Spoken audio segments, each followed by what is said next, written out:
know when to quit. Yeah, I've been told that before. Wow. Are you guys seeing this? I need a weapon. Hello there.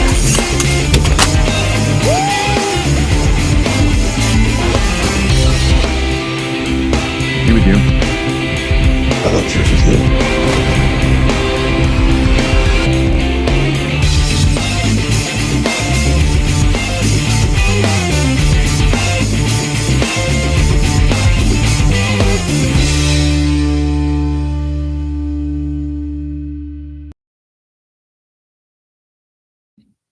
What's going on, everyone? How's it shaking? Happy Monday. Welcome back to Slash Free Talk Podcast, where we talk all things pop culture. That's right. How's it going? All right, everyone. We are back. This is going to be an interesting episode. I don't have as many topics as I normally do. I wanted to kind of rein it back a little bit. I feel like the last few weeks I've been jamming as much as I can in on Mondays, but I didn't want to jam too much in this week, especially because there's a lot in the few topics that I do have. There's a lot of information to discuss, and believe it or not, a lot of it does touch. And I know a lot of you fans here, a lot of of you that listen and watch, love to talk about DC, and even the stuff that isn't DC centric and DC heavy.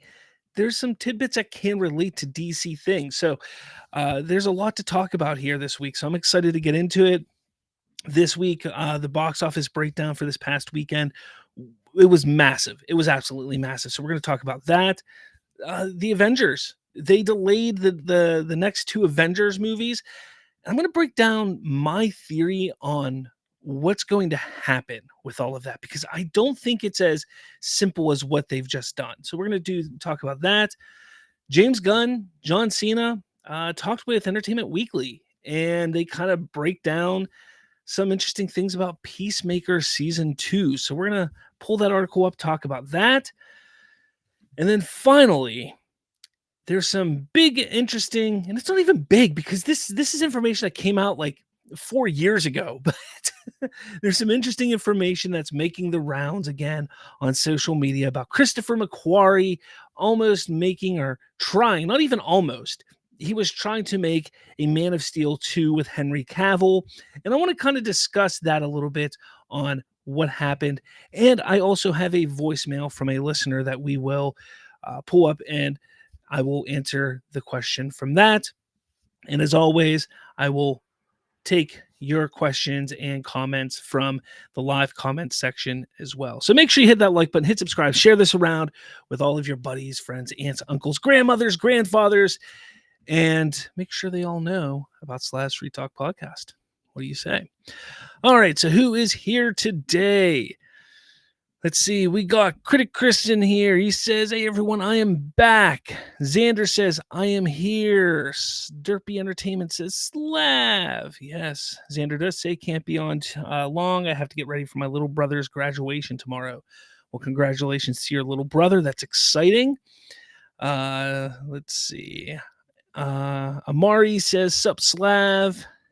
And Otito says, hello, man. We got Sean O'Rourke. He says, the next few months will be rocky with the box office. All the films will have 90-day runs and will eat themselves. Well, we'll see.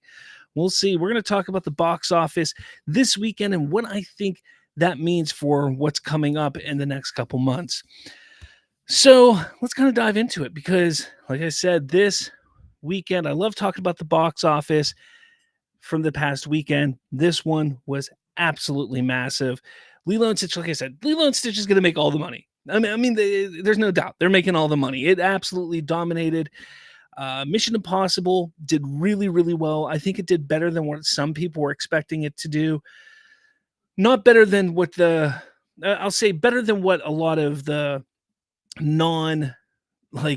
pundits were saying. I think some of the pundits were saying that it would do a little bit better than it did. But I think for a lot of the people that were kind of reading the tea leaves, I don't think they thought it was going to do this well. But Lilo and Stitch dominated with a record-shattering $341.7 million worldwide. That is huge. That is record breaking for Memorial Day weekend when it comes to movies.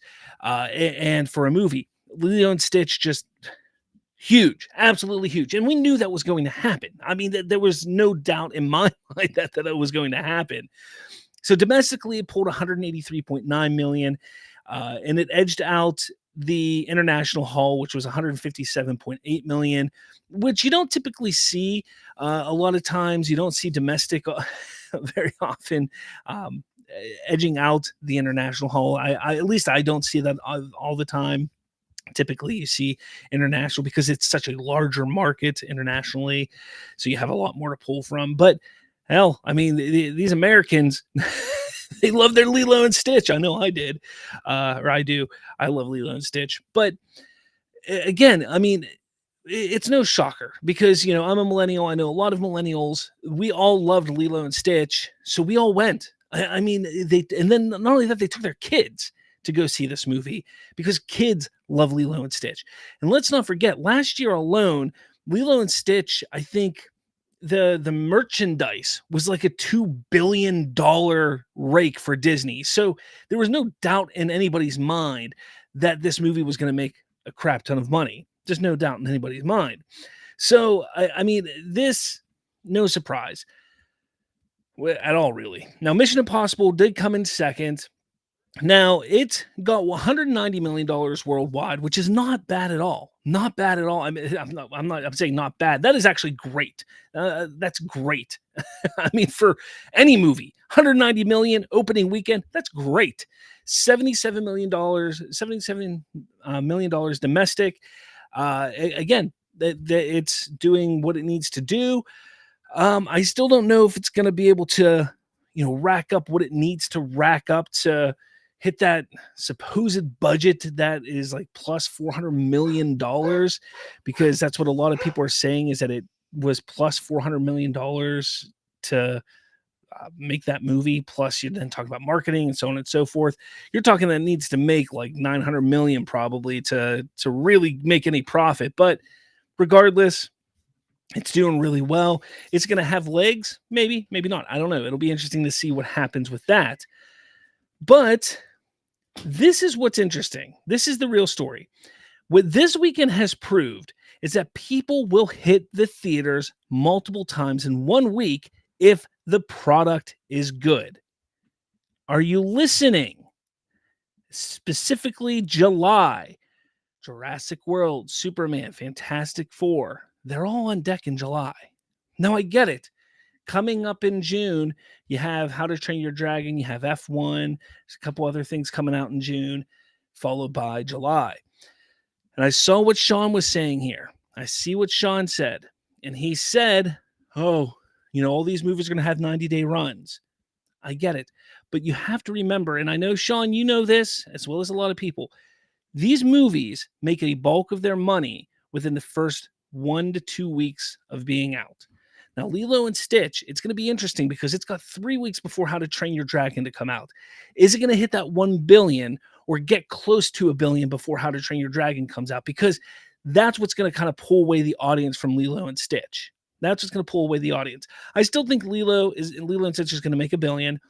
It's just how close is it going to get before How to Train Your Dragon comes out? And then will it just trickle over that $1 billion finish line? But that's the thing. You're looking at, yeah, these movies are going to have 90 days that are going to be in the theater. Sure, 65 to 75 to 90 days in the theater. Absolutely. Most of them will have 90 days.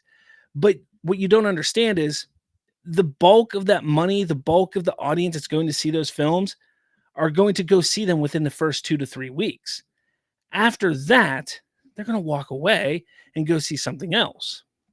Now, how does that bode well for, say, come July? Well, come July, we know that this week, $500 million was spent at the movie theater. Nearly $350 million on Lilo and Stitch, and nearly $200 million worldwide for Mission Impossible, nearly $350 worldwide for Lilo and Stitch. So you're talking about $500 million worldwide for just 2 movies in 1 weekend. You think it's not possible that Jurassic World comes out one week and then the next week Superman comes out. You don't think it's possible that that can be kind of spread out over 2 weeks. And then Fantastic Four comes out 2 weeks after that. There's more than enough money. As long as the films are good, people will go and see them. It's that simple. It's that simple. And again, I get it that a lot of people sit there and say, hey, these are going to have legs. They're going to have 90-day releases. But again, after 2-3 weeks, people don't tend to go to the movies. Like, they forget about them. They don't go and see them. Or if they haven't, they're not going to go. Or if they do, it's going to be on like a Tuesday or a Wednesday whenever it's half price day or $50 or $5 day. Like, that's kind of how it works with these films. So in the grand scheme of things, what this proved this weekend is that the narrative that so many people were saying about Superman and Jurassic World and Fantastic Four all coming out within a 5-week period, 6-week period, 5-week period, it's just poppycock is what it is. Because if the movies are good, people will go and see it. Inflation, smishmlation. Nobody cares. They want to get out of the house. They want to go to the theater. They want to have a good time. They want to spend time with their family. Like, I literally went to the theater and spent nearly $150 for me and my family to go to the theater to see Lilo and Stitch. Is that money that I could have spent on something else? Absolutely. But I wanted to have a good time. I wanted my kids to have a good time. And that's what families will do. So regardless, if the movies are good, people will go. And this weekend proved that. Regardless if the movie is going to have a 90-day run or not. And that's the beauty of it. And think of this. And this is something that I think people don't really understand. Okay? Superman trailer played in front of Lilo and Stitch. And oddly enough, they didn't put it in front of Mission Impossible from what I'm hearing. That's odd. Now, granted, Lilo and Stitch was the much, much bigger film, so they made the right play there. But it made nearly $350 million this weekend. Now, I looked up via Google Gemini, roughly how much the average ticket is worldwide. Okay? So the average ticket is $11.74 worldwide. So they just gathered all that information. Average movie ticket $11.74. That is roughly 29 million people. I know this isn't exact science. All right, this is just an estimate based off of information from Google. But roughly 29 million people, give or take, saw that Superman trailer attached to Lilo and Stitch. So we know that 29 million people now know that Superman is coming. So there's none of this now. Oh, nobody knows Superman movie is coming. Oh, there's no marketing about this. There's no knowledge of Superman coming. There's so much about this weekend that is proving to be a huge success, not just for Lilo and Stitch and Disney and Mission Impossible and Paramount, but showcasing that, look, what DC Studios has done is smart. What DC Studios is doing is not bad. Like, them keeping their movie when it's releasing is not a bad move because they have confidence in their film. They believe it's a good movie. So because this weekend has shown that people will go to the movies with 2 good movies out there, and how Lilo and Stitch has its issues. It has its issues. We've seen that. Even the biggest fans are like, I liked it, but it has some issues. And it still made $350 million opening weekend. So, this is not just a, oh, hey, this is not a lot of money. There's not a lot of money to go around. No, people are going to go see all these movies when they're good. Now, to finish off the box office, Final Destination, Bloodlines, dropped 62%, which shocked me. I didn't think it was going to drop that big. I thought it would have like a 50 to 56% drop, but it dropped 62%, pulled in just $19.2 million domestically. Now it still has $182 million worldwide under its belt. It's not a failure by any stretch of the imagination. It has done fantastic for this film. Another win for Warner Brothers this year. Fantastic for them. But I think its legs may have just kind of been snapped in true Final Destination fashion. But that's it. I mean, upcoming now, we got How to Train Your Dragon. That's the next big one. Comes out on June 13th. So Lilo and Stitch has about 3 weeks really to get up to that billion. And then I think Mission Impossible, I think its only real competition is going to be when F1 comes out, which I think is it the same week? I don't have that down here, but I mean, that's going to be its real competition. But I don't think Mission Impossible is going to have huge legs. I think it's going to have a slow build, and it may hit that $500-600 million when all is said and done, but it's not going to hit that billion.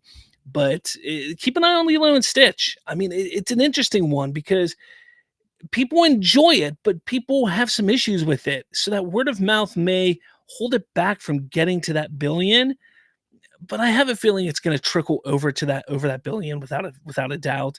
It's just how fast is it going to get there? Is it going to get there before How to Train Your Dragon comes out?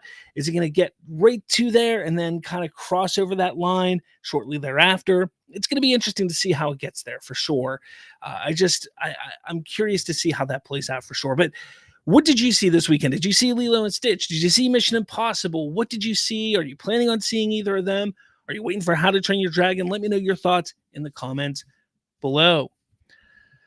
Oh boy, I said a lot there. I know, but what do you guys have to say over in the comments here? I saw the comments moving, so I know there's a lot here. I see Real Anarchy in here. He says, "Hey chat, what's going on, Real?"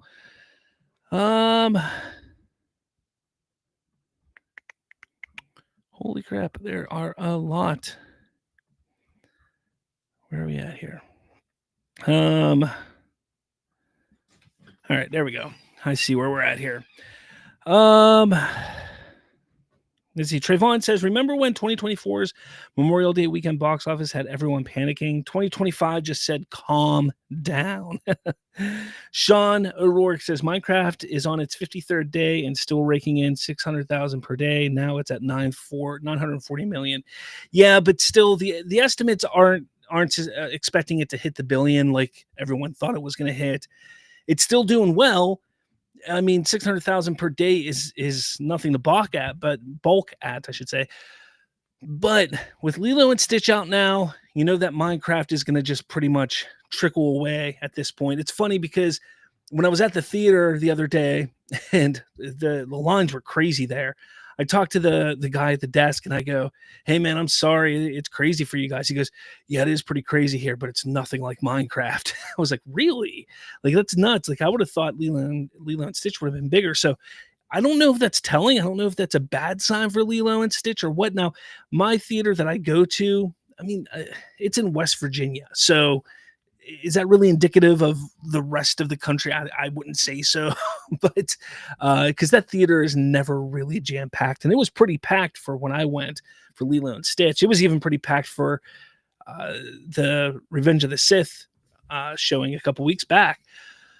But still, I think you're going to see Minecraft just kind of trickle away at this point. It's not going to hit that billion. Nobody's thinking it's going to hit a billion unless they do something crazy, which I think Warner Brothers should do something crazy. They should do some kind of like one last hurrah with Minecraft in like the middle of June to kind of just like try and get that billion, try and get an extra like 50 million in the box office somehow. I think they should try something. All right. Trayvon says, let's see if the lukewarm response affects Lilo and Stitch's box office in the second weekend. Even if it gets at like, let's say it drops 50%. I mean, you're still talking about another 150, 200, not even, yeah, like $200 million in the second week. You're up to 500 million at that point in week 2. So, I mean, you're still looking at a pretty solid start to that film, but it should be interesting. I mean, I'm not saying it's going to hit $1 billion in the first 3 weeks, but I mean, there's a chance it could get close to it for sure. Let's see. What else do we got? The Glimmercast. Good evening, y'all. Person turquoise waving. Hit the like button. Hi. Thank you.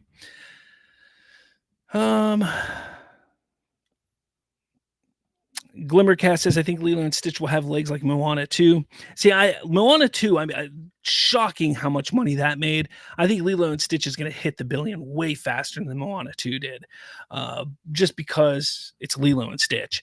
But I don't doubt that it's going to have legs. It's just going to hit the billion way faster.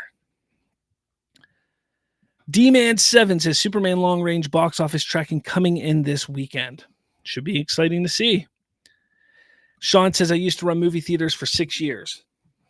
Okay. I mean, times change, my man. I don't know what to tell you. Glimmercast, those smaller budget theaters will probably keep Lilo and Stitch even during the VOD rollout. That's what happens a lot of times.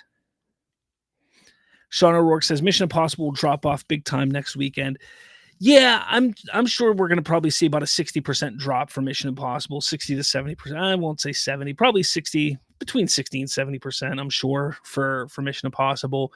Although I didn't get a chance to see it this week, and I'm sure there's a lot of people that didn't get a chance to see it this week because they had to take their kids and their family to go see Lilo and Stitch. So maybe they'll be heading to the theater next week to see it. I don't know. It's going to be really interesting to see how it happens. I know, like, my oldest daughter, is going with her mom and some other people this week to go see Lilo and Stitch. So there's a good possibility that, Lilo and Stitch is going to just see another bump come up again because of things like that. But Mission Impossible, like, I wanted to see it. I really tried to make everything happen. I just didn't get a chance to see it. I'm hoping to see it next weekend. So if I get a chance to see it next weekend, are there more people like that just because they had to go take their family to go see Lilo and Stitch or something like that? I don't know. We'll see. It'll be interesting for sure. What else do we got here? Anything else? Fun fact, D-Man7 says, all 3 July movies are reboots whose past movies were failures at the box office or with critics or both. I wouldn't say Jurassic World was a failure at the box office. You say or with critics or both. Yeah, I mean, the last Jurassic World wasn't great with critics or with the audience, the last one. Yeah, the last Superman stuff, wasn't struggled a bit. Yeah, I mean, I'll give you that. And Fantastic Four, we know. Yeah, so that is an interesting fun fact. I'll give you that. But Jurassic World is definitely the one that it has the strongest box office behind it, so it probably has the most momentum going for it to have success. Trayvon says, remember The Dark Knight made $1 billion in a recession. Very true. Anybody else here? Sean O'Rourke says, Sinners 39 days out, still raking in $1 to $2 million per day on weekends. Yeah, but again, that's gonna slow down as well. Again, you're saying like 1 to 2 million is huge or 600,000 is huge. That's not going to hurt a movie like Superman or like Jurassic World. It could hurt Fantastic Four, just because of the way the MCU is looked at, but I don't even think it's going to hurt Fantastic Four at this point. But think about it.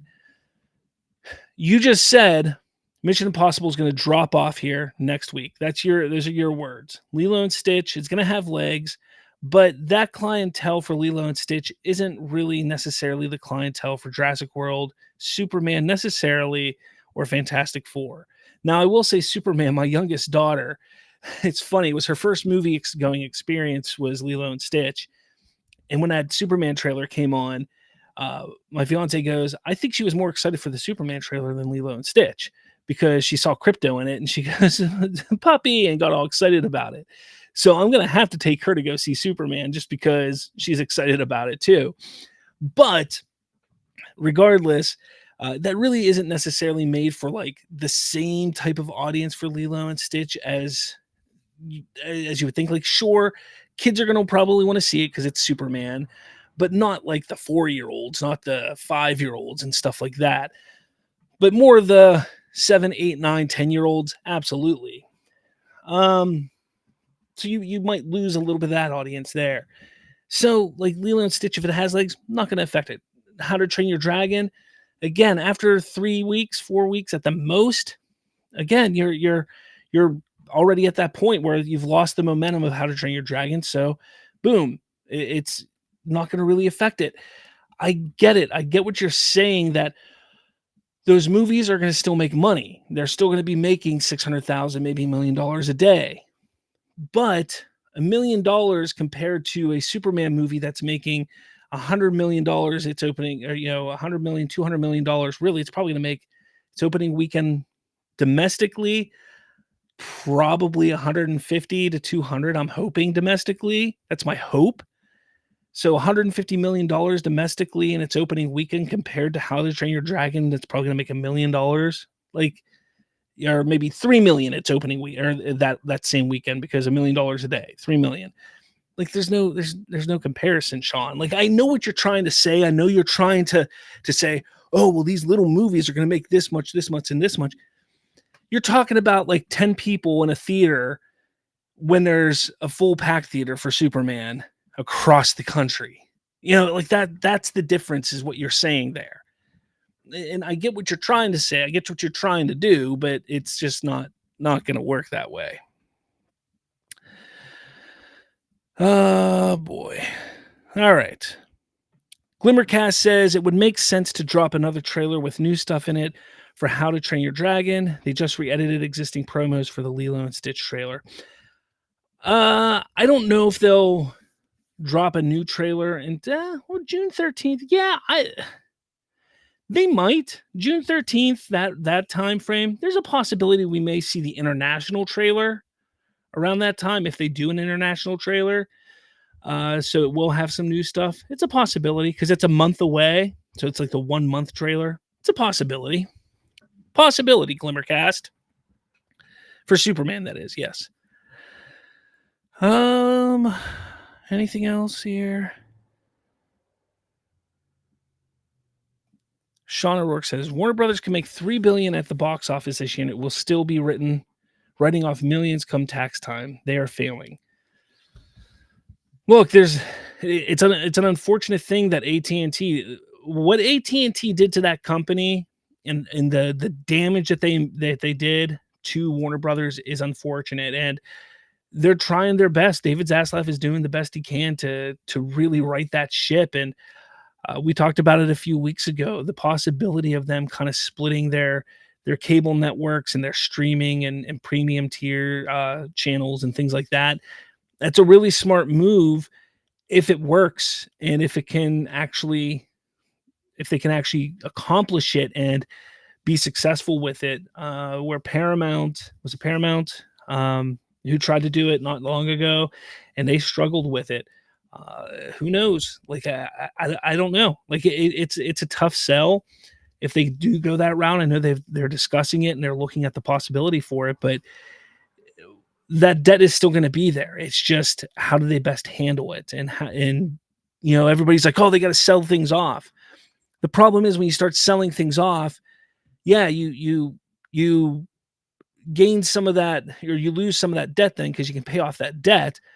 But when you start selling things off, you lose your ability to make things then to continue as a business. So that's the difficulty they're in. And you know that. I'm not saying anything that you don't know, Sean. All right. I'm going to move on to the next topic here. Marvel Avengers. Marvel delays the Avengers Doomsday and Avengers Secret Wars. MCU release chaos. It is chaos, guys. It's chaos over at Marvel Studios. It's nuts. Absolutely nuts. Absolutely nuts. So, if you didn't hear, last week, Marvel Studios has decided to delay Avengers Doomsday, which was supposed to be released in May of 2026. They now pushed it to December 18th, 2026. Avengers Secret Wars, which was supposed to come out in May 2027, has been pushed to December 17th, 2027. But here's the thing. I would not hold your breath for those release dates. If I were you, don't hold your breath saying, those are the release dates. That's my thought. But Slav, what are they gonna do? They can't wait that long for another Marvel movie. I don't know why I talked like that. That was weird. Well, what's interesting, because you're not wrong, we got Fantastic Four coming out this July. And then, as it stands right now, if they were to hold that Avengers Doomsday date as December of 2026, that would mean that there's no Marvel Studios movie coming out for 18 months or whatever. Like, that's nuts. Now, there is a MCU film slated with Spider-Man Brand New Day next July. But besides that, there is no Marvel Studios movie. There's no other movie within the MCU slated to come out. That's nuts. That's nuts. Weren't they just talking not long ago like they're trying to shoot for like 3 or 4 movies a year and like 2 or 3 TV shows a year or something like that? So they're trying to do something like that, if I'm not mistaken, right? But here's the kicker, because what's interesting is that December of 2026 is kind of stacked. Right now, Avengers Doomsday sits on December 18th alongside Dune Messiah. Now, I know I just talked about Lilo and Stitch and Mission Impossible coming out on Memorial Day weekend and them being both juggernauts. But there's a difference. There's a massive difference, because when you have Lilo and Stitch and Mission Impossible, they're two massively different types of films. You have a child, film family oriented and one that's more adult oriented. And you can release those two types of films on the same exact day and you'd be okay. Now, if they decided to move Avengers Doomsday like a week, maybe 2 weeks, I'd say, hey, that's fine. Or if they move Dune a week or 2 weeks, I'd say, hey, I don't think anything else is going to change. But then both releasing on the same day, now that's a little concerning to me. Not only that, but the next Ice Age movie is also dropping on that same day. But again, that's more for the younger audience family, so that's not that big of a deal. Plus, Ice Age isn't like the next Toy Story or anything like that. So is this kind of a recipe for disaster? It could be. It could be. But I'm calling it now.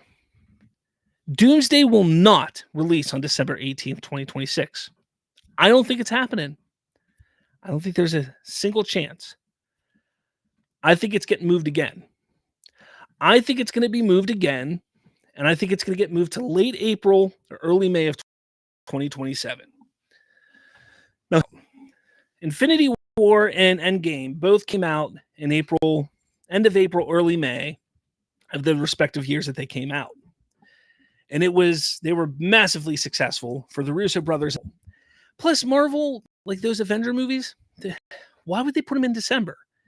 That April-May date is their date. Like, they are massively huge and successful for them there. Not only that, but there's nothing right now in 2027 for April, end of April, beginning of May in 2027. So why did they only move it 6 months, roughly 7 months right now? I think it was partially for optics. Also, partially because they don't yet have a plan on what they're going to release between Fantastic Four and Doomsday. Because I think they're putting a plan together to get another movie out between Fantastic Four and Doomsday. Because they need to get another movie out. My guess, it's going to be something like Doctor Strange 3. That's my guess. That's my theory that I'm putting out there. I'm going to kind of put it out there like, hey, Feige, hear this. Get Doctor Strange 3 out there. And it makes sense. It makes sense that would be before this, hopefully. Hopefully it makes sense. But that's my theory. That's my thought. I don't think December 2026 makes any sense for Doomsday to come out. And I think that they won for optics. I think if they would have moved it that full year, I think people would have started to freak out. Audience, fans, whatever you want to call them, would have been like, oh, geez, trouble with Marvel, trouble in paradise. And it happened a little bit. It did. But I think more people were like, hey, if they need more time, it's okay. Let them have more time. Let them have more time. Let them get it right. Let them get it right. And I think if they do it again, it'll be more of the same. Like, oh, another 6 months, man, that sucks. But hey, let them get it right. And hey, look, if they announce another movie, hey, at least we're getting this now to hold us over. So now we're going to get Spider-Man and Doctor Strange, or Spider-Man and this and Spider-Man and this, whatever it is. Hey, that'll hold us over. Awesome. I'm all for it. And I think that's the best bet. I honestly think that's what's going to happen. That's just what I think is going to happen. I just have this weird feeling. But what does that mean for then Secret Wars? Because if that's the case, Secret Wars then would come out like, 7-8 months later? Well, that is on the same date as Lord of the Rings Hunt for Gollum and an untitled Star Wars film, which, let's face it, that movie's not coming out. But again, just like with Dune, you don't want to have a Marvel movie on the same day as like Lord of the Rings. Like if one of them moved a week or two, sure.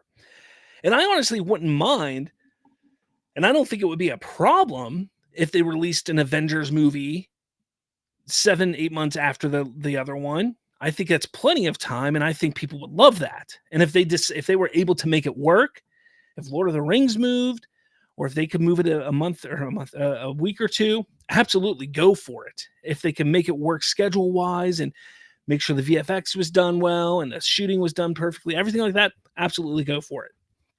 But I think that just like Doomsday, this will get bumped to late April, early May of 2028. That's my belief. I think that's what's going to happen. And then what movie gets put in between? Hell, maybe we get Deadpool 4. Maybe we get Blade. Who knows? Who knows what we get? But I think they're going to announce a movie that gets pushed in between those as well. But that's kind of what I think is going to happen. And I think what we're going to see first is something at like Comic-Con this year. They're going to announce Doctor Strange, and they're going to announce another movie. I'm sticking with the Doctor Strange theory, honestly. But they're going to announce these movies, and they're going to put them one before Doomsday and one before Secret Wars. And we're all going to be excited about it. And then in like 3 or 4 months, they're going to, oh, guys, we got to give these more time and move them again. I think that's what's going to happen. That's how I think it's going to play out. But I'd love to hear your theories about this. I wrote this all up over at slavsfreetalk.com, so you can go check it out, read this up, my whole theory on why. I kind of break it down a little bit. You can check it out there, but I'd love to hear your thoughts on all this, what you think is going to happen. What movies do you think that they may put out before these Avenger films? If you think it's going to happen like this, let me know your thoughts in the comments below. I like right away, I see the first thing Amari says, Blade ain't never coming. Stop it. I want to see Blade. At least done right. At least done right. Maybe they're just so afraid of the DCU that they're just like, they're going to keep delaying this stuff, right?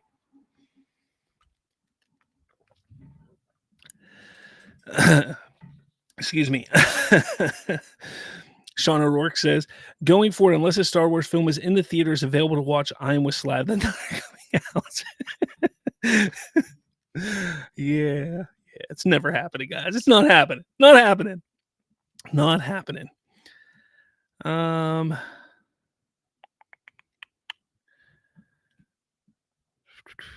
Where are we at? I need to start. I need a producer to follow this stuff. So while I'm talking, I don't need to do this.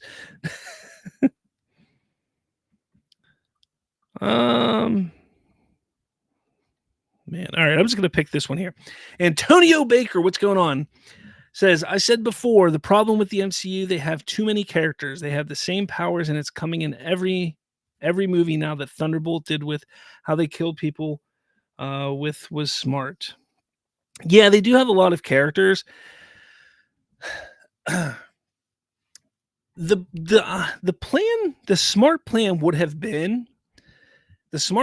been to actually oops, did I do that? Am I good? I don't know what just happened. I'm kind of like hopefully you guys can see me, hear me. All right. The smart plan would have been for them to actually utilize the television shows to expand on the characters, if you ask me. I've always said, like, you take your mid-tier characters and you give them all the television shows and you just run with them on TV.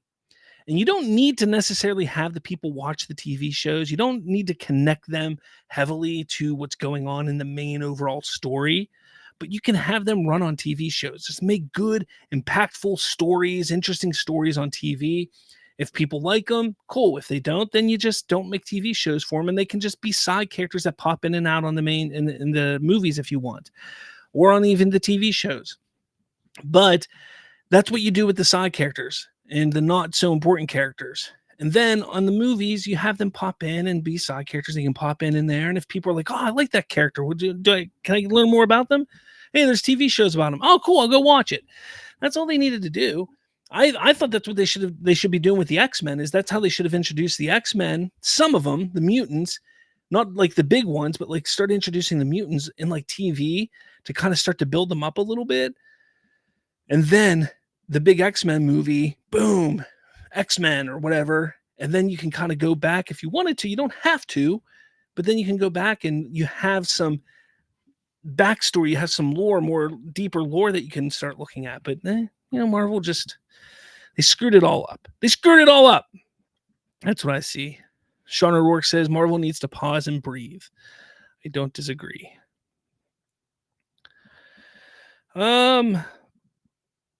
D-Man says they should move Fantastic Four to November. I said that a while ago, but they're not moving it. They're not going to move it. They're not going to move it. Let's see. Anything else here? Ollie says Marvel is busy trying to make their characters OP instead of telling good stories. Yeah, ain't that the truth? Antonio, I mean, look at the Penguin. People worried that one's going to have a chance because they have a bunch of CGI in it and the TV show was a hit. Yeah.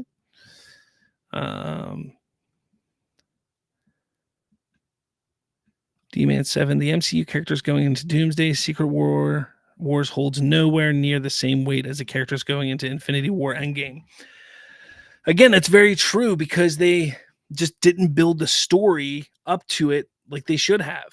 They just didn't. And that's why they're pulling in Tony as Doomsday. That's why there's rumor that they're going to bring Steve back into it. That's why they're going to, do all like that. It's going to be bad. I just have a feeling it's going to be bad. I really do. All right. Next topic. So, James Gunn and John Cena talk Peacemaker season 2's new opening credits and Michael Rooker's role. That's exciting, right? Right. So they talked to Entertainment Weekly about the new opening dance sequence for Peacemaker season 2. And creator James Gunn, John Cena promised that the new dance sequence will be just as good as the now viral scene set to Wigwam's Do You Want to Taste It? With an added bonus this time.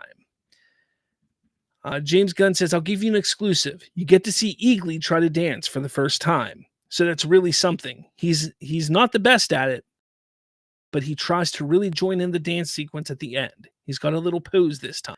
While fans won't get to see the new credit dance sequence until Comic-Con in July, hey guys, DC Studios is going to be at Comic-Con. There you have it. There's some confirmation there. Cena promises it will be worth the wait. This time around, everybody looked at it through a different lens, knowing how much the audience enjoyed the first one. The actor who plays the titular DC anti-hero says, we knew this is going to be a cornerstone of the show, so let's dive in. Everyone gave it their best in season 1, but I think people now the importance of it, and hopefully it shines through in season 2.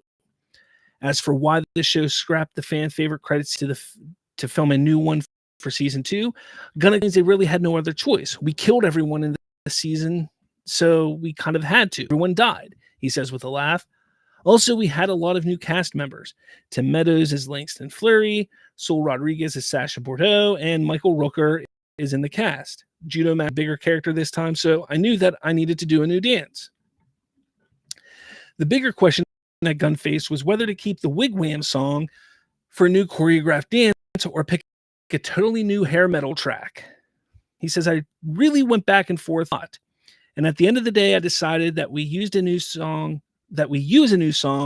that's a little bit about what the season's about. But the showrunner clarifies he didn't set out to one-up last season's credit sequence because he knew that would most likely fail. He continues, I think there's 4 billion views of the dance sequence on TikTok, so when you have something that's that viral, I just wanted to do a good job with the new dance sequence, Gunn explains. I don't know if it's the dance sequence if this dance sequence is ever going to live up to the first, because no one expected it to. It was a complete surprise, and you just can't replicate that. However, the surprise within the show itself, I think, replicate that many times over, because there's so many more twists and turns in this season with what happens and what you find out about this universe. So they continue. It's been more than 3 years since the hilarious Deranged Suicide Squad spinoff. Cena is grateful he has finally been able to don Peacemaker's shiny helmet again, no matter how long it took. Thanks for the patience, Cena says. I know a lot of fans have been waiting with bated breath, but the DC universe went through a bit of a shift, so I'm glad we're here now, and I think everything is done in the right perspective. I'm so grateful that the audience hasn't forgotten about us, and to have James not abandon ship and hang in there for whenever the time was right to get back to work. That's really good. So real quick, before I continue, because there's a bunch more information here I'm going to talk about. The dance is going to be awesome. We know that. The first season dance sequence was a lot of fun. It went viral. It had huge views and viral on TikTok and everything like that. It was a huge success. We know this next one's going to be a lot of fun. Whether it's going to be as big or not, that doesn't matter. We just know it's going to be fun, because James Gunn knows how to have fun. They love working with him. They know how to have fun. They want to have fun. And whether it's the dance sequences is as fun or as big of a success as the first one was, doesn't matter, because what matters is truly the show. And I think that's going to show. I said show too many times. That's going to show on the screen. So that's what's exciting. But I'm excited to see how Eagley fits into the dance, though, for sure. But I want to know what you guys think in the comments for sure about that. All right. Anyways, back into this.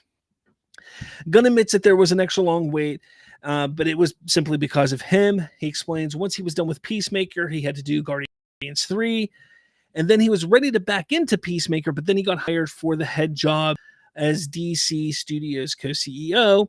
He then had to make a couple calls. First was to Kevin Feige, telling him that he got the job, and then the second call that he made was to John Cena and said that he got the gig, that he still wanted to do Peacemaker, but it was going to have to wait because he was going to be doing Superman first. So then they did all that whole thing. Let's see. Where's this at? And then he did Creature Commandos and to DC projects. So as much connected. Okay. This is where it gets exciting here. Taking over DC slate in between Peacemaker seasons turned out to benefit the series, since it actually helped Gunn weave season 2 into larger overall universe more organically. I developed it along the way in conjunction with other DC projects that we're doing. So it's very much connected to Superman, and it's very much connected to what comes after, Gunn says. I had a rough idea of what I was going to do, but it was actually quite different than what the show ended up being. The season 2 trailer already revealed some big Superman cameos. Nathan Fillion's Green Lantern, who's Guy Gardner, Isabel Merced's Hawkgirl, and Sean Gunn's Maxwell Lord. But James Gunn reveals there's even more connection to DC's big screen reset coming in Peacemaker. Excuse me. He says, you've seen what we call the QUC, the Quantum Unfolding Chamber, in the first season of Peacemaker. And we see more of that technology in Superman, James says. The QUC is the center of the story in Peacemaker Season 2. We see a lot of different characters from Superman in the season, including Isabella and Nathan and Sean. And then we see a bunch of other characters later on in the season from other parts of the DCU and from Superman. There might even be one really, really, really big cameo near the end of the show. As for why the patriotic killer Peacemaker finds himself face to face with the Superman trio glimpsed in the trailer, James explains that it's a direct result of the event season 1. We come into season 2 with Peacemaker knowing that he saved the world from the butterflies, Gunn says. He thinks he's a big star now, and he should be a real superhero. And we see that the very beginning of the episode 1 that he's meeting the group of superheroes from Superman. And he's basically interviewing for membership, but they just mock him the entire time, so he's not taken seriously. So this is exciting. Okay, first off, this interview basically gives away his doorway, his way in. As he always said, I have a way in. This is his way in to the DCU. It's the QUC, the Quantum Unfolding Chain. This has to be it. Like, there's no other way than this being the way in to the DCU, right? Right. Okay. So if this is it, we see Hawkgirl, we see Guy Gardner, we see Maxwell Lord. Now, the crazy part is, what is this shift? There has to be a shift like midway through the season, is what I'm thinking. So these characters are in this universe that has Aquaman as Jason Momoa and all these other characters in, because like at the end of Peacemaker season 1, but then there has to be a shift, right? I don't know. Like, this is just, it's weird, it's crazy, but we got to see it. We have to see it, right? We have to see how it works. This is going to be interesting. I'm excited about it. And then the fact that he says this QUC plays a part in Superman. Now, I know a lot of people, excuse me. I know a lot of people are saying, am I like really lagging here? I'm sorry, guys. I know a lot of people are saying that, oh, this goes against everything James Gunn said when it comes to cameo porn. No, it doesn't. James Gunn stated that when you have cameos in a project, they have to serve a purpose. Excuse me. They have to serve a purpose to the show, to the story. That's what he says. You can't just throw a cameo in there just to have a cameo. You can't just throw a face on there like, hey, look, here's a face. They have to serve a purpose to the story. And that's what he talks about. So that's where we're at with this here. So hopefully, I'm looking forward to it. I'm wondering who these other people are going to pop up in the show. I'm wondering who we're going to see. Is it going to be Superman, Supergirl? Is it going to be, who knows? Who knows who it could be? It could be anybody. I'm excited, though. Love to hear what you guys think about all this in the comments below for sure. Now, excuse me. The big news also in this is we finally find out who Michael Rooker is playing. And he goes, where's it at here? We come into season 2 with Peacemaker knowing he saved the world from butterflies. I read that already. Season 2 is going to explore how Peacemaker struggles to be taken seriously by the metahuman community. He's still considered a punchline among all the other metahumans, so he's starting the season in a bad place, as are all the 4 heroes of the 11th Street Kids. Well, everybody but Vigilante, who just always seems to be okay with everything. Gunn reveals that it's also been a couple of years on this show since the events of the finale, but he's keeping the timeline vague on purpose. I see how difficult after my time at Marvel it is to make things truly fit together, so it's an unspecified amount of couple of years, he adds. That allows the show to introduce some new characters, including Rooker's new role after his appearance in Suicide Squad and Creature Commandos. Rooker debuts in season 2 as the nemesis, Peacemaker's Eagle sidekick, Eagley. Absolutely amazing. Love it. His name is Red St. Wild, and he's the world's foremost eagle hunter who is on a mission to kill Eagley. We thought Eagley was probably the most popular character from season 1, and so in season 2, he has his own story with his nemesis, played by none other than the despicable Michael Rooker. And he goes on, he talks about Tim Meadows being there. He's kind of a new person in there. He's kind of a replacement by the void left by Peacemaker, who's kind of had a growth in his character a bit. So he kind of replaces the parts of Peacemaker that have changed. And it's just exciting. Like, I can't wait for this season. I think this season's going to be phenomenal. This is so exciting to me. I don't know. What do you guys think? Are you excited about this? Do you think Michael Rooker looks badass? Look at that gun. That gun's amazing looking. I'm excited about this. The way that they're connecting it to Superman and they have a way in. Look, I've said this before and I'll say it again. The way that we have such a bright future for DC right now, like we've never had before, is so exciting and inspiring.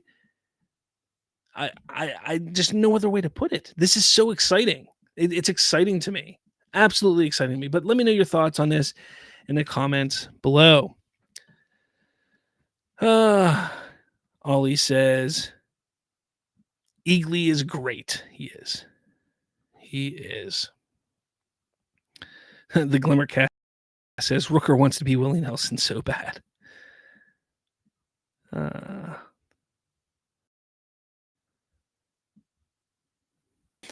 Sean O'Rourke says, I worked on a film with Michael Rooker. He is a unique and wild human being. I'm sure he is.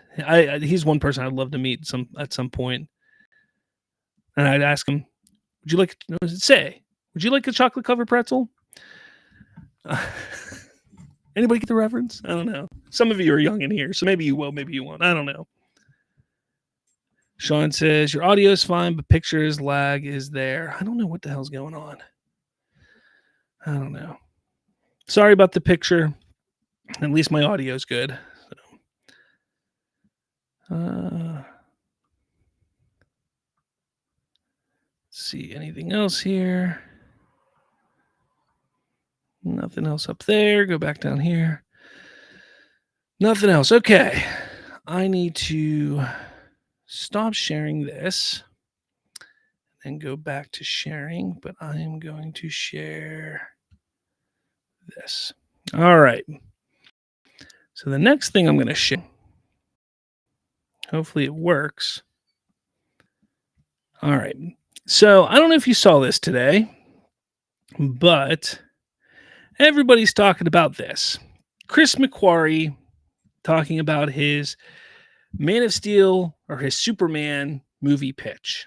And I'm going to play this for you guys. The first 5 minutes of my Superman movie,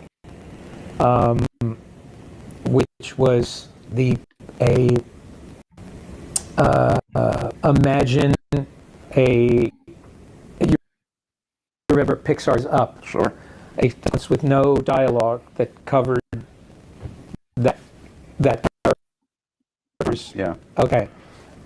The first 5 minutes of the movie was a setup after which you knew exactly what made Superman tick and exactly what Superman was afraid of, and why Superman made the choices that he made, and it would have been epic. It would have been epic. In 5 minutes, the scale of the movie would have been absolutely extraordinary. And the other thing, and I hope anybody who watches this movie that enjoys the end of this movie walking away, that's the one I want you to walk away from, because that's really what Superman is about. It's about hope, and it's about it being inspiring, and it's and the joy that character created. I don't think you need to live in the shadow of Donner's Superman. Yeah. I don't think you need to live in the shadow of John Williams' score. But you do need to recognize that movie captured better than, with respect to everyone who's followed, it captured better than any other the heart of that character. Yeah. The problem with Superman is that when they constantly are trying to create bigger and bigger and bigger obstacles for a for a character with infinite power. Donner understood. And all the best sequences in Superman understand that Superman's greatest obstacle is himself. Follow the potential agreement. All right.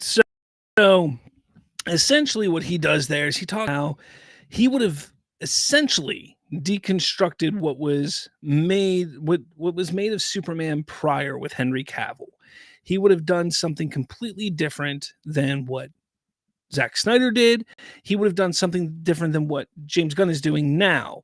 He would have taken a look at Superman in a different way. He's saying, I wouldn't have done what, anything with nostalgia. Like, look, what they did before was great. What they did with Donner, what they did with John Williams' music, that was all great. That was all amazing. But I don't think you need to stand on that when it comes to Superman at all. And then he also talks about like, hey, there's a part of Superman that, it's all about hope. It's all about this. It's all about really showcasing the joy in Superman. Essentially, he would have taken Superman in a much different direction than it was headed under Zack Snyder. He would have taken it in a much different direction than what we're going in now as well. I'm not saying I would not have wanted to see this. I actually, when we first heard about this back in 2000 and 2020, 2021, maybe somewhere around there. 2021, I think, is when I first heard about it. Maybe 2020. I don't know. When I first heard about Christopher McQuarrie making this pitch, I was all about it.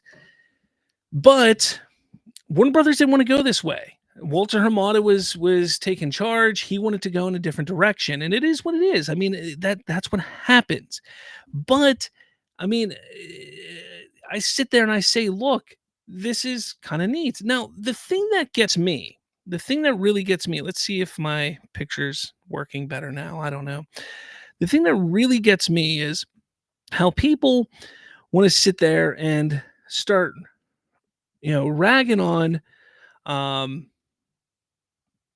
ragging on Warner Brothers for this. And they want to sit there and say, well, shame on Warner Brothers for doing this. How could they once again screw this up? They screwed it up. Shame on them. Get rid of Warner Brothers. Well, first off, the current Warner Brothers had nothing to do with it. Secondly, most of the people that you see crying on here about this, who are freaking out, like, first off, we see this picture here, never took from us, because everybody's like, oh, Tom Cruise would have been Hal Jordan.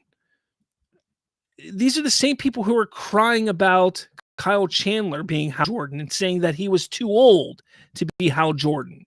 Yet they wanted a 60-year-old Tom Cruise to play Hal Jordan. Like, what is the sense that gets made here? Not only that, but like I said, this would have been a wildly different direction than what Zack Snyder wanted to go. It would not have been the same direction. Just like I've said so many times, how Henry Cavill never wanted...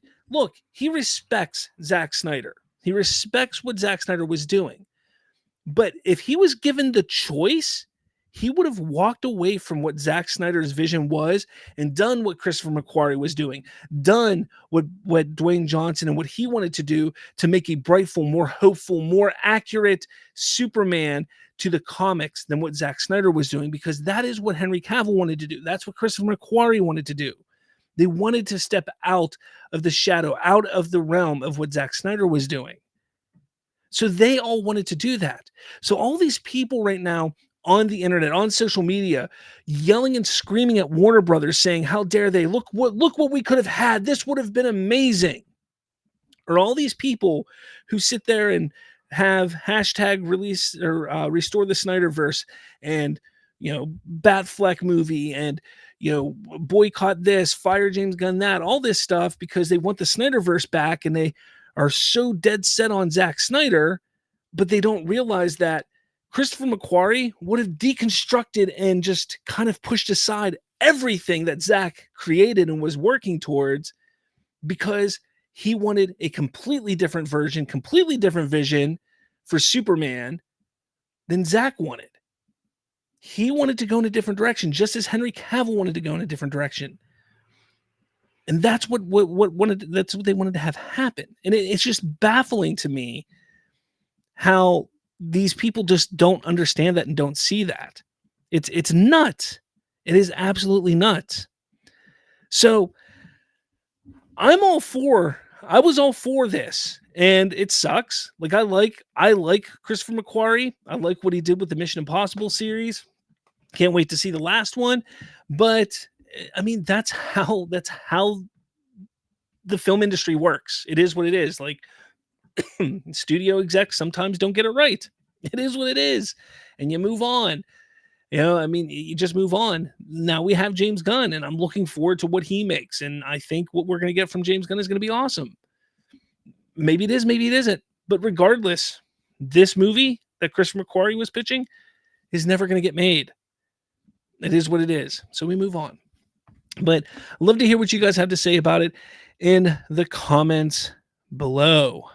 All right. It sucks my video was all screwed up today. It really bites. I don't know. Anyways. All right, guys. What are you saying over here? Let's finish off the show strong with some questions. Actually, I do have a voicemail. Let's answer this voicemail real quick. Let me see if I can find it right here. All right, I do got a voicemail. Hopefully, you guys can hear it. Hopefully, it doesn't do all stupid. Hello, Slav. This is Trayvon Parnell, and recently I saw you left a post on X about how there's a right way and a wrong way to hold screenings, and the ones in charge of the screening for the Schumacher cut for Batman Forever did it the wrong way. I wanted to know if you could... Absolutely. Thank you, Trayvon. If you want to leave me a voicemail, the link is in the description. You can leave me a voicemail. Keep it about 30 to 60 seconds. If it's appropriate, I will answer it. I will throw it up on my next show and do the best I can. Okay, so the Schumacher cut was due to release in like a week or so here. Like I think like 10 days, 11 days or something like that. But the people that were holding it got a cease and desist letter from Warner Brothers just the other day that was like, hey, can't do it. Not allowed to do it. And that'll happen. Now, from doing a little bit of research over the past couple days after seeing that, I did a video on it the other day, but doing some additional research, what I found is that the people that were holding it didn't want this information that they were going to be having this viewing made really public. Like they didn't want a lot of people to know about this. And because of that, you can kind of tell, hey,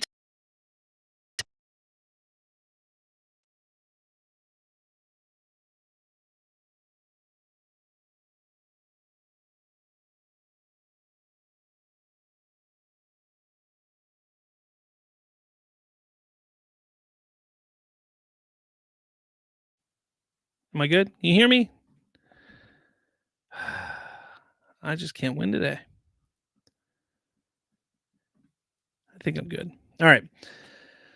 All right. Anyways, so because of them not trying to, you could tell that they were trying to hide it from Warner Brothers. They didn't want a lot of people to know, so they were trying to hide it. They're trying to hide it from a lot of people. Can you hear me? Audio's gone now, they say. Glimmercast says, I'm having a hell of a day. Okay, you hear me? Eric Z. Okay, good. Anyway, so yeah, they were obviously trying to hide it from Warner Brothers. They were doing the best they could to hide it from Warner Brothers because they didn't want a lot of people to know. And basically what ended up happening is it started to get a lot of recognition that this was going to happen. And word got back to Warner Brothers, and it got back to Warner that this was happening. So they sent out their cease and desist letter that they could not do it. As I said in my video the other day, the right way to do this. Now, if you run a theater, even if you don't run a theater, if you have a large viewing of any sort, like in the past, I've run viewings of movies at my church, And what you have to do is you have to get permission, you have to get a license, all this kind of stuff from the studio, from the distributor for the film that you're going to be showing. And Sean, if he's still in here, he may know that of how that works. And you have to have this permission, these rights, these licenses to do that. So, for instance, years ago when the Left Behind series was really big with Kirk Cameron, I did a special viewing of it at my church. I put it on for my church, and I went through a certain service where I had to pay for the licensing and get the rights, and they sent me a special version of the DVD, and it had all the paperwork I needed. I had to fill out a whole bunch of forms and everything like that. Everything. I had to do all this. It had to give how much information, like if I was charging for it, if I wasn't charging for it, if I was charging for it, if I was going to be donating the money, all this stuff. There's a whole bunch of information you had to put down for it. And when you do all that, you submit it to them, and then they approve you, don't approve you, and then they send you all this stuff, and you get it all if they approve you or whatever. And then you can put on the show. However, they could also deny you the ability to do it. So that's kind of how you have to go about it. Now, here's the crazy thing. When it comes to something like Warner Brothers, when it comes to something like Disney, when it comes to, Paramount, Universal, whatever, they're huge conglomerates. They're huge studios. They're going to have a lot more stricter rules. They're going to have, excuse me, bigger requirements for these types of things. Now, when it comes to older movies, their requirements, their rules, they kind of shrink down at times. So whenever you try to play older movies in theaters, they're going to probably say yes or no. Their requirements are going to be yes or, a lot more lenient. But here's the kicker. The Schumacher cut is technically not a released film. So that's where things get a little more iffy. Like if it was just Batman Forever, if they're like, hey, we want to watch Batman Forever, let's reach out to Warner Brothers to see if we can do this for a special event. We're going to raise money and send it to this company, blah, blah, blah. Warner Brothers may say, absolutely sure. Just pay us $500 and you're good to go. They probably would do that. I'm just pulled a number out of my ass for that. But because the Schumacher cut is not an officially released film, it is not something that Warner Brothers is going to want to have out there. So even if they did have that movie, if they reached out to Warner Brothers and said, hey, we want to show this movie, Warner Brothers is going to say, how the hell did you get that? No. So that's the whole gist around it. So there's the right way to go about it. You have to talk to the studio. You have to talk to them. You have to get the permission from the studio to do these things. The reason why they were trying to hide it is because they got this movie probably illegally, probably the wrong way. And they wanted to show it to a large public gathering, which you can't do. If you look at DVDs, they have those FBI warnings and stuff like that. That kind of explains a lot of the things in there, like what you can and can't do when you buy a DVD. And, you can't, make copies of it. You can't show it to large gatherings. You can't, all that kind of stuff. It's nuts. It is nuts what you can and can't do. So yeah, there's a lot of different things there when it comes to that. So hopefully that answers your question, Trayvon. I don't have all the intricacies because I'm not in the business, but from what I've experienced in the past, when I worked at Hollywood Video, when I did the stuff myself, when I was doing that for the church with small studios with Christian-based films, that kind of stuff, I dealt with that a little bit. So hope it helps. Yeah, I don't know. And like I said, Sean was in here. He says Slav is correct about Batman Forever Schumacher cut. It wasn't a real cut. They would need to release it first. Yeah, right there. So there you have it. But yeah. So anyways, let's finish off strong here. Let's get a couple more things going. Eric Z says there was no way people weren't going to talk about this screening on social media. Very true.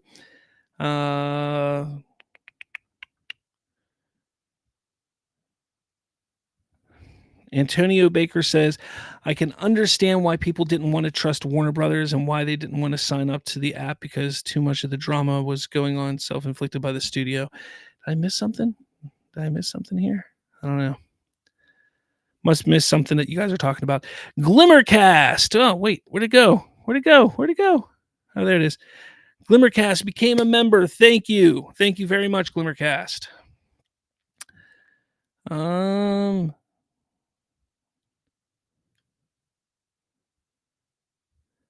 Yeah, I don't see anything else. Glimmercast says, put the cut on a hard drive and leave it at a Starbucks off the lot, and whatever happens, happens. There you have it. That's what they should do.